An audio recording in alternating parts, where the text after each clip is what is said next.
It's Friday, so let's see what's been happening this week in the world of showbiz.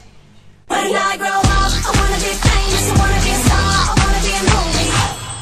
First up, this week saw a reunion of the stars of Fawlty Towers to mark the show's 30-year anniversary. Speaking at the event, John Cleese blasted the state of British TV comedy today, saying that it's past its best. "I don't think writers work as hard as they used to," he said. "I do proudly say that in the 60s, 70s and 80s, we did have the best TV in the world, and I think that's quite a claim." But do you agree with him? No, I don't actually. I think that comedy's really strong today. I think probably back in those days there wasn't as much choice as there is now. That's why something like Fawlty Towers would have like a massive impact.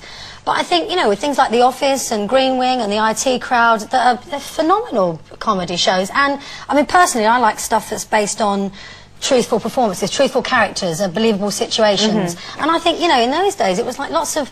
I mean, if Sherry was here, I'm sure she'd agree, because we did the Ross Abbott show together donkeys years ago, and it was all very kind of on-your-nose comedy, nothing particularly... slapstick. It was very slapstick and very broad, and not anywhere near as clever as what the, you know, the stuff we're doing now. So no, I disagree. Or a different kind of clever, maybe. I mean, I do agree with you. I think we have some very clever comedy writers and some very clever comedy shows. I think maybe what he was getting at was that the demise of the traditional sitcom as we saw it. I mean, because I grew up on fantastic shows like Steptoe and Son, Dad's Army, you know, The Likely Lads, Porridge, all those fantastic shows which were very kind of family orientated. And I don't think that those particular shows that we necessarily have a sort of a family appeal. Yeah. But as I say, there, you know, there are some great writers, but there's certainly not the...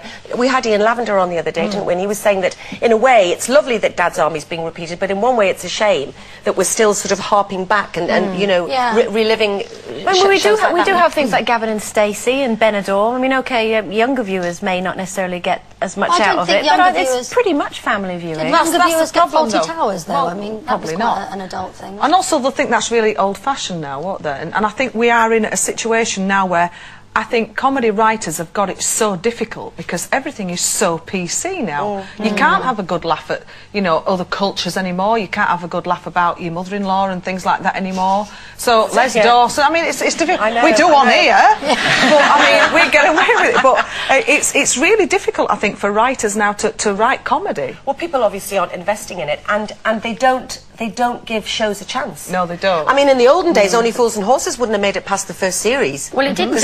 Was it going to be on BBC Two? Well, I don't know, but it had really bad reviews, but they had faith in it, and I think these days they don't. If it doesn't work straight away, it's off. It doesn't have time to grow and develop its own style. That seems to have been on for about 150 years. That's been on.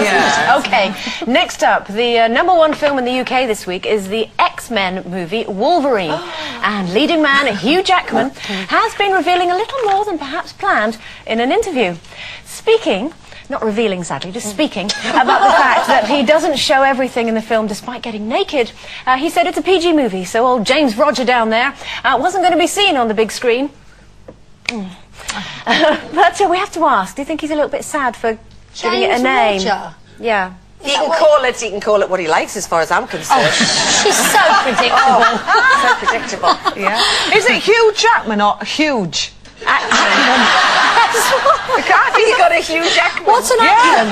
Yes. Huge Jackman. Do you know, for years I thought he was a porn star. I thought that was his name. Oh, really? Yeah. Hugh Jackman. I thought he was called Huge. I think some men do have names for their bits, don't they? I mean, I don't think Paul does. Not that I'm aware of, unless he has a little chat with it on his own. He probably does. Probably does. That's why I don't know his name. But I think it's a bit weird when people name things like, you know, their cars and their houses and their toilet parts and... I think, I think men are lucky because I think that Willie is sort of a generic word for it, isn't it? Whereas girls, we never know what to call it, do we? They never nickname it like Tiny or anything like that, do they? Louis, my little Louis is called Patrick Star. That's what his Willie's called, who apparently is a character in SpongeBob SquarePants. Yeah. Really? Oh. I have to say he's pink and not that bright. I do watch...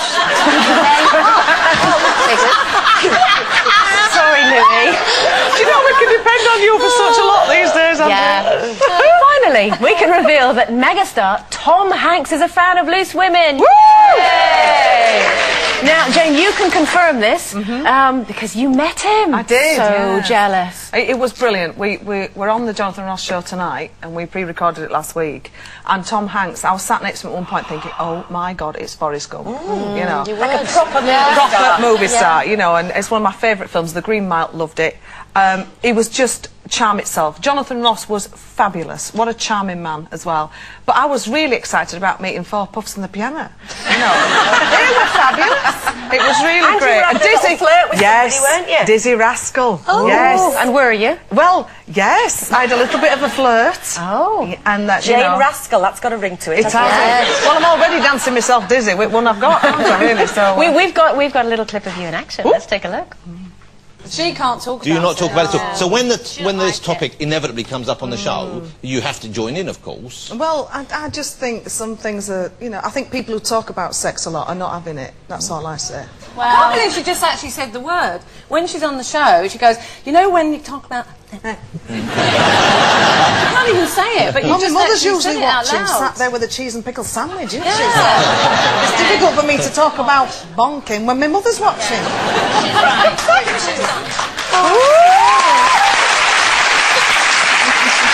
You look lovely. And you said,